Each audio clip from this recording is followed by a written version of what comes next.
আর রমাদান ইলা, এক রমজান থেকে আরেক রমজান পর্যন্ত পা দিতে দেরি, পুরা বৎসরেরটা মাফ করতে দেরি করব না। আল্লাহকে যদি বলি তারপরেও যদি কিছু থেকে যায়, তুই মনে হয় ভালো মতে দেখিসই নাই, রহমতের পরেরটাই তো মাগফিরাত 10 দিন, ওটায় পুরা মাপ, কিছু থাকতেই দিব না। আল্লাহকে যদি বলি কিছু তো থাকুন রইল না, ভাবলাম বুঝলাম, কিন্তু গাঠটি তো হইল না। গাঠটি বোঝেন? মনে হয় বোঝেন নাই। কি বুঝছেন? যা কামাইছেন তা খাইছেন, খরচ হয়ে গেছে, কিছু গাঠটি আছে নাকি? হ্যাঁ, কি গাঠটি আছে? মাফ হয়ে গেছে, ঠিক না? গাঠটি তো নাই রাসে। আল্লাহ বলে গাঠটি ভালো তো বাসি, গাঠটির প্রশ্ন চল শেষ 10 দিনে রেখা দিছি লাইলাতুল কদর, এক রাত্র 83 বৎসর, 4 মাস, আর কত বড় গাঠটি চাস? বাঁচবি তো 60-70 বৎসর, এর চেয়ে বড় গাঠটি দিয়া করবিটা কি বল? লাইলাতুল কদর আসে না? আসে না? হ্যাঁ, বুঝাইতে পারলাম? এই জন্যই তো আমি বলি শুধু কাগজ কলমে মানুষ হইলে মানুষ হয় না। যদি হইতো তাহলে 2টা চিত্র দেখাইছিলাম, যে মা বাবা এত কষ্ট করার পরেও সন্তান কোনোদিন বৃদ্ধাশ্রমে রেখা আসতো না। সন্তান কোনোদিন মা বাবার সাথে বড় বড় চোখ দেখাইতো না, মা বাবার সাথে কোনোদিন চিৎকার দিয়া কথা বলতো না, চোখে চোখ রেখা কোনোদিন বলতো না। যদি কাগজে কলমের মানুষই মানুষ হতো। না না, কাগজ কলমের মানুষ মানুষ হয় না, নিজেকে মানুষের মতো মানুষ বানাইতে হয়।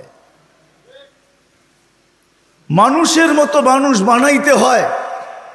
এই জন্যই প্রত্যেক ব্যক্তি নিজেকে মানুষের মতো মানুষ বানাইতে পারে। আপনি বলবেন 100টা দিয়া কি করে বানাবো, সুযোগই বা কোথায়? এই জন্যই মনে হয় আল্লাহ ভালোবাসার বশীভূত হয়ে ভালোবাসায়, এটাও ভালোবাসার নিদর্শন। আল্লাহ ভালোবাসা বলতেছে 100টা দ্বারা তুই মানুষ হইতে পারবি না। হায় হায়, ভালো যখন বাইসাই ফেললাম, তাহলে 100টা আর তোর থেকে রাখবো তো রাখবো কেন? তো আল্লাহ একটার ভিতরেই 100টা ঢুকায়া দিয়া বলতেছে ইন সালুহাত সালুহা সাইরুল আমাল, আমাকে শুধু নামাজ ওকে কইরা দে, তোর জীবন ওকে আমি লেখা দিব।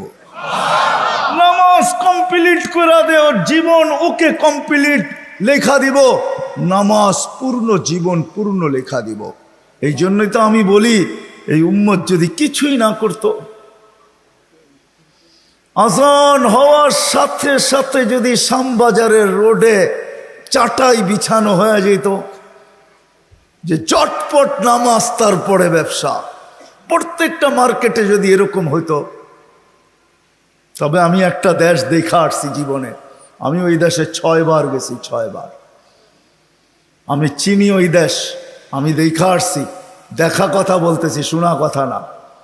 আমি দেখছি যখন আজান হয় তো বাজারের গলিগুলার ভিতরে প্রত্যেক দোকানদার নিজের চাটাই বিছাইতে থাকে, প্লাস্টিকের চাটাই বিছাইতে থাকে, আর সবাই একজন আরেকজনকে ডাকতে থাকে, চলো জলদি নামাজ তারপর বাজার, চলো জলদি নামাজ তারপর বাজার। আমার দেশটাও যদি এরকম হইতো, আমার দেশটাও যদি কমসে কম এতটুকু হইতো যে আজান যে যেখানে ওইখানেই দাঁড়ায় গেছে। হ্যাঁ, এই শরীরটা কার? কার? বাপ দেখা চলেন, ঠিক না? রাগ হেন না আমার কথায়। বাপ দেখায় বলেন ডিউটি করি, ডিউটি, ঠিক না? আমি যদি প্রশ্ন করি একজন এখানে জবাব দেওয়ার মতো নাই। প্রতি মাসে যাই কামাই, কার দেহটা দিয়া কামান? হায়াতটা কে দিছে? দেহটা কে দিছে? সুস্থতা কে দিছে? পূর্ণতা কে দিছে? কামানের মতো যোগ্যতা আপনার ভিতরে কে দিছে? একজনও এই পুরা এলাকায় নাই। ঢাকা শহরে পাওয়া যাবে কিনা যে মাসের শেষে যা কামায়, 5000 কামাক আর 500 কামাক, 100 টাকা হাতে নিয়ে উঁচা করে বলে মালিক তোর দেওয়া দেহটা দিয়া কামাইলাম, এই 100 টাকা তোকে দিলাম, নিয়ে নে। একজন ওইখানে নেই। কাঠটা দিয়া কামান। যুবক, মোটর সাইকেলে বসলে তোমাদের বাবুই ভিন্ন হয়ে যায়, ঠিক না? কার দেওয়া যৌবনটা দিয়া? বলো, রাগ হয়ে গেল? কার দেওয়া যৌবন? আর পিছনে যদি কেউ বসা থাকে তাইলে তো কোনো কথাই নেই, ফুল চার্জ, ঠিক না? কার দেওয়া যৌবন দিয়া? আসো আজকে তওবা করি। করবেন? হ্যাঁ, চলেন দেখি তওবা করি। আল্লাহ কিন্তু তওবাকারীকে তওবা করতে দেরি, মাফ করতে দেরি করে না। এখন আল্লাহ প্রথম আকাশে 100% আর ডাক দিতেছেন, কে মাপ চাস, আমি মাফ করব। চলেন হাত উঠায় পিছনের জন্য তওবা করি। আল্লাহ আমি তওবা করলাম। দিলের থেকে বলেন আল্লাহ তওবা।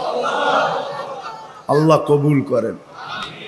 যদি দিলের থেকে করে থাকতে পারেন, রব্বে কাবার কসম, গুনাহ পিছনেরটা মাফ। আজকের থেকে ওয়াদা করেন, একটাই যথেষ্ট। তাইলেই মনে করবে এই মাহফিল সার্থক।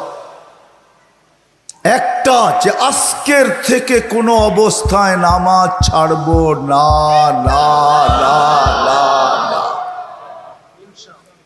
ওয়াদা? আল্লাহ কবুল করো।